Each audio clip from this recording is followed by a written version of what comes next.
Olin, good morning. How are you? Good morning, guys. I'm doing good. Tough game for Chicago Bears. Tough game for the offensive line. Obviously, as you guys know, I've been a part of a few of those, giving up, especially I remember in the Giants with Jay Cutler giving up 10 sacks, and been a part of games where against the Seahawks in the year we went to the NFC Championship game. I think we gave up 9 that week, and it's always a collective problem. But before I keep going, I want to make sure my youngest of 6 kids today turns 9, so happy birthday to Leah. There you go. Birthday, That's Leah. what That's great. You've got so many children. You must be celebrating Yes. birthdays all the I'm time. impressed you can keep track. That's great stuff. Olin, so help us out. How do you fix the line? No, I'm joking. I told David for years, people have been asking you how to fix the line, and you're just kind of like, now's not the time. They really did sort of delay that process. And we broke down a little bit some of the thoughts they had this year. Obviously, Ryan Bates, a big part of it, although I think they had him as a center or were hoping he'd be a center. I don't know.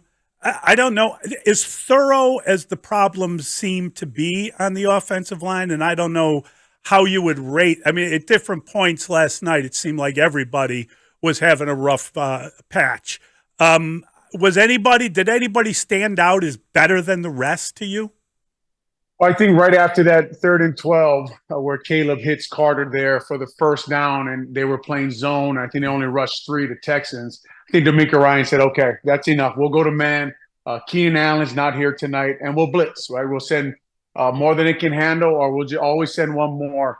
And from then on, it's always a combination, a collective problem when you have 7 sacks. Obviously, going into the season, we have talked ad nauseum, Mully, especially me and you, about they are not building this offensive line, whether it be you take Gordon and Kyler Gordon, then you take Brisker, you take 2 secondary guys, and Philadelphia takes Cam Jurgens, who is now their starting center, right? And in the same draft, you take Velus Jones and there's Abraham Lucas, and he's starting at right tackle for the Seahawks. And I've been saying over and over again, at some point, you gotta put some assets into this offensive line, right? And we talked about it even when they took Tyreek Stevenson. You wonder why the secondary is so good, right? To say they can play man in the front of the defense. Eberflus has a lot of options there when he calls plays on defense. Why? They take Tyreek Stevenson a year after they take Kyler Gordon and Brisker, and right after Tyreek Stevenson gets drafted, guys, the number 1 center in the draft who's starting at center for the Giants right now, John Michael Schmitz out of Minnesota, gets drafted, right? And then, of course, you do take Darnell Wright, but why not pair him with your starting center that year? Why not pair him with a starting center that year? And then this year, of course, the Roma Dunze and Olu Fashanu, who's with the Jets now from Penn State, argument goes down. And you keep thinking, okay, man, like eventually this may catch up to you. Eventually building everywhere else. Then you sign Keenan Allen, right? You trade for DJ Moore. Eventually you keep as an offensive lineman, because I was there. I was in Chicago when everybody would ask me what was wrong with the offensive line. You 2 guys would come up to my locker and say, Olin, what the hell's wrong with the offensive line? And I remember they took, we had Brian Urlacher, Hall of Fame football player. You knew he was a Hall of Famer when you played with him. They had Peanut Tillman. They had Lance Briggs. They had all these guys. We were struggling on the other side of the ball. So what did they do in the offseason? They went and got another Hall of Famer, and Julius Peppers, and put him with Brian Urlacher. And I'm sitting in my locker after the games, and they keep asking me, Olin, what is wrong with the offensive line? And I keep thinking, do you not see that we are not putting assets into this offensive line? Do you not see that I'm in my 12th or 13th year still trying to be one of the better players on this line? So last night, it looks like it caught up to them. Of course, you expected it to come, especially with a young quarterback, holds the ball a tick longer, doesn't make that throw to DeAndre Carter on 3rd down, throws it behind DJ Moore for the interception. It just all is kind of coming together. And I also don't think, guys, when you watch it, it's a little too much shotgun for me. I think if people want to go look at the film, at the 9:55 mark of the second quarter, they run the ball downhill. Tevin Jenkins, Darnell Wright, Nate Davis, Coleman Shelton. They got the 2 defensive tackles on their back, right? Why not have a play action from under center? A little too much shotgun for me. Let the big boys go. Let them go forward a little bit more than side to side and pass blocking a lot of the game.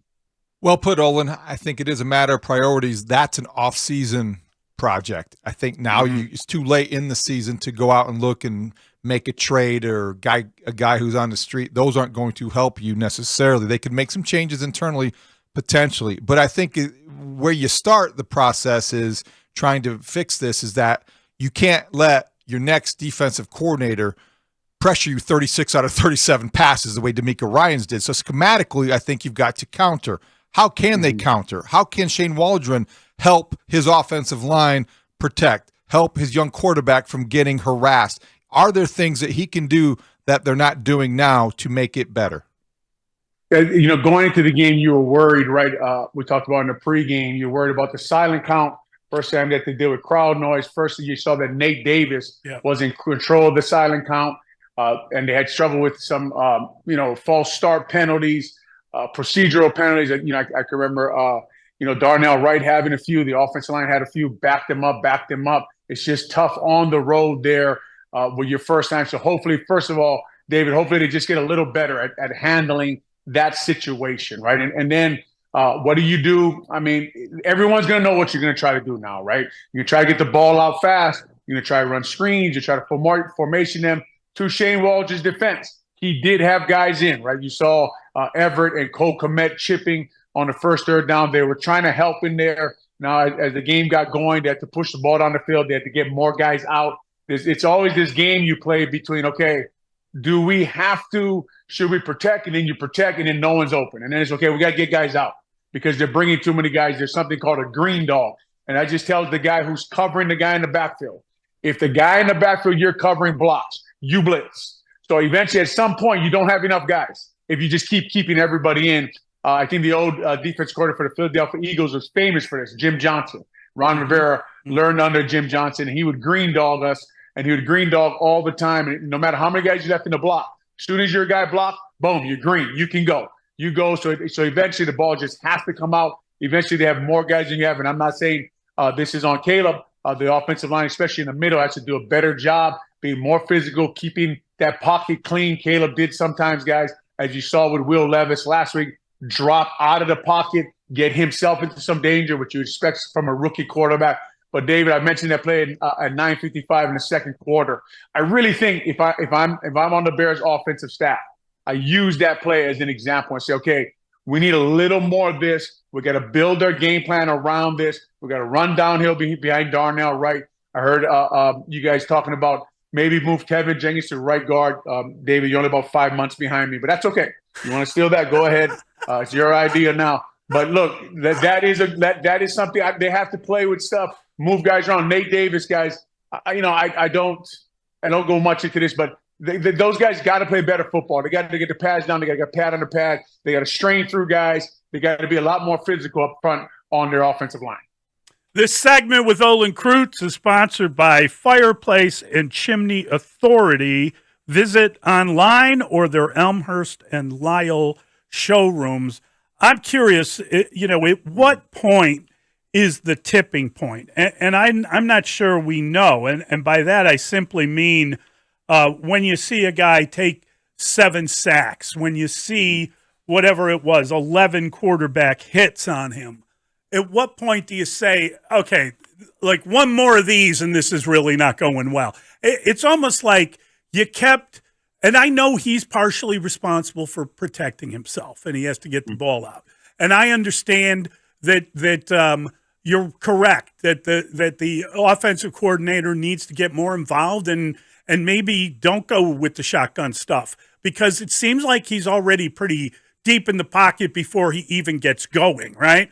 And I'm talking about the running game. Do they have the wrong running back? Why can't they run the football at all? Yeah, it's when you watch it on film, it looks like sometimes, okay, we got the wrong identification. We're going to the wrong linebacker, right? And then the Swift, like we talked about, I think they missed a little bit of Roshan Johnson. I can see a little more Khalil Herbert, where you're just getting downhill. You're just getting the yards that are there. Sometimes I think Swift cuts a little early. Sometimes the offensive line misses. It's always a collective problem, guys, when you turn the film on, when you're struggling at certain things like giving up 7 sacks and running the ball. And the fact that we talked about, do you have an elite offensive lineman right now that you run behind? Darnell Wright, he is a really, really good run blocker. You see it on film. Even I just watched the film this morning. He's putting certain guys on their back. I'll tell you guys a quick story about a collective problem. Played the Seahawks in 2010. I think you guys remember before, it's a long time ago. Now I'm getting older. I just want to talk about what can actually happen when it looks really bad, but maybe you can fix it.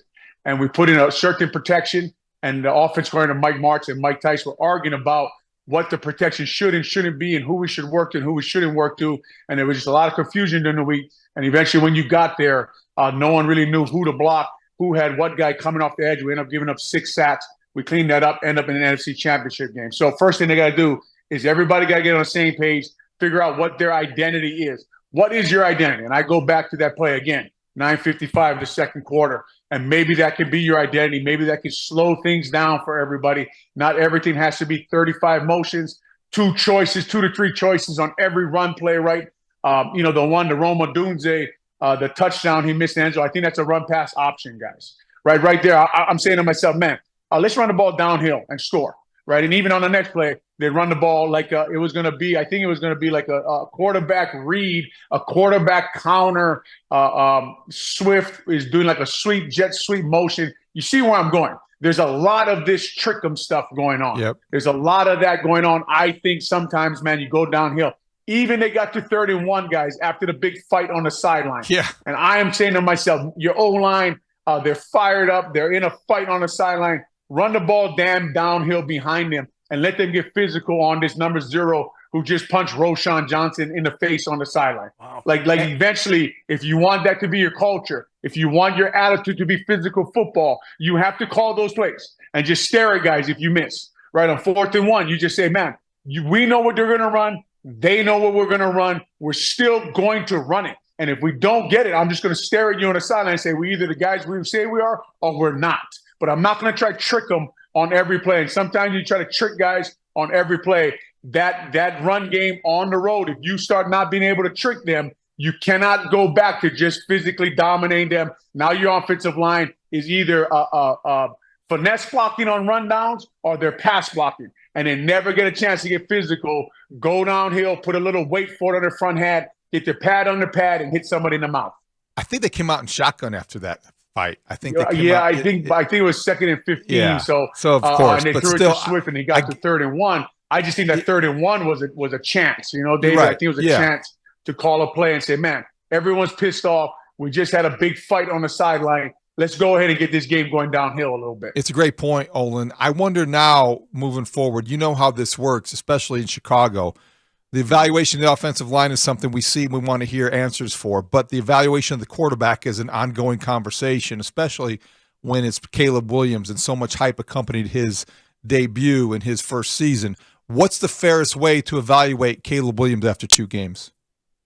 He's a young quarterback, and if you look at the history of the NFL, young quarterbacks struggle, right? So you just have to go. To be fair to him, you got to look at Tom Brady and how long it took him. You got to look at Peyton Manning and how long it took him, and look at other quarterbacks who have had success.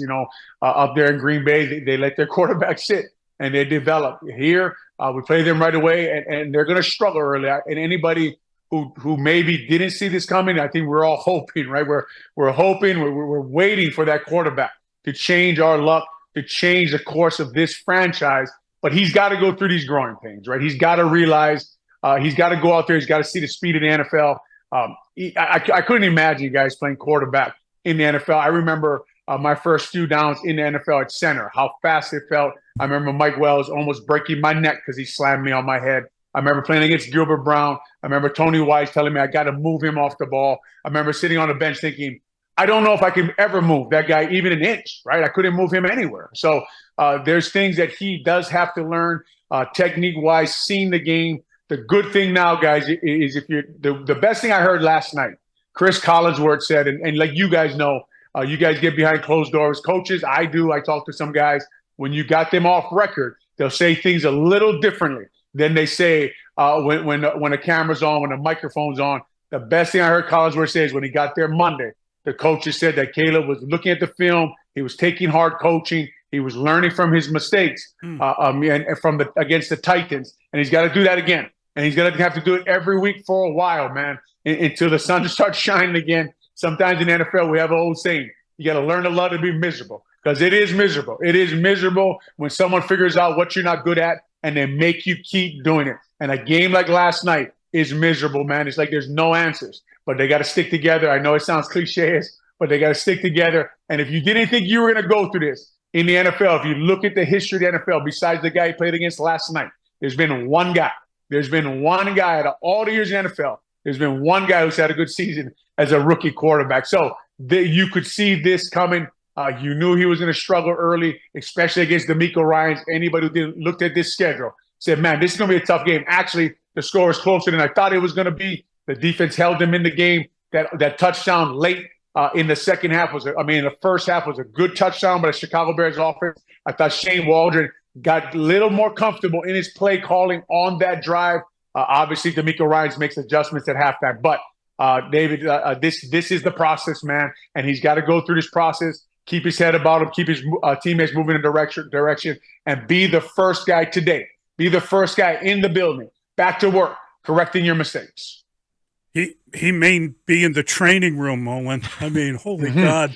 Yeah, welcome to the NFL, man. You know what I mean? Like, that's what I'm saying, though. You have these, like, little opportunities to become a leader. Yes. You have these little opportunities for your teammates to see you, because that's what everybody's saying this morning, Mully. He's going to be a sore, right? He's going to be hurt. Poor Caleb. He got hurt too much. If you're in that building, bouncing around, hey, man, let's get back to work. You look like you feel good. Guys are wondering, gosh, what's wrong with this guy? He got beat up last night, but you're showing everybody, look, I'm a leader of this team. I'm ready to get better. Yes, you got bruises. Yes, you got hit. Show up to that building, have energy, get everybody moving in the right direction. Let's get ready for the Indianapolis Colts. I can't wait to get back on that field and play a game. I thought one of the big moments for him was when they were offside and they get sent back, and then he runs and gets down to like the 2 or 3 yard line. Mm-hmm. And I, frankly, I was just like, wow, what a tough play that was. Mm-hmm.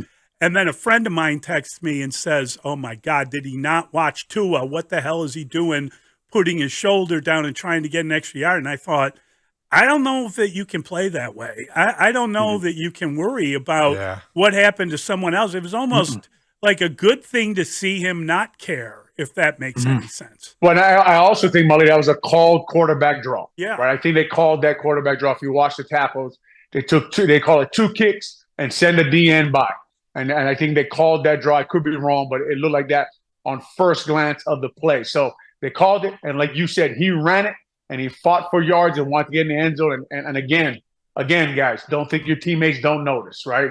Don't think the building doesn't notice. I was on my couch like hell yeah, Caleb. Yeah. Run that damn ball, right? Run it down their throat, and he did. And like you're saying, that kind of stuff will earn respect. But no, you can't play in the NFL. If you're thinking like that, you might as well hang them up, clean your shoes off, get the grass out of the bottom of your cleats, put them up in your office somewhere. Olin, great stuff, and congrats on the Illinois victory. Oh, appreciate it, man. You guys have a great day. That is Olin Kreutz. Great stuff as always.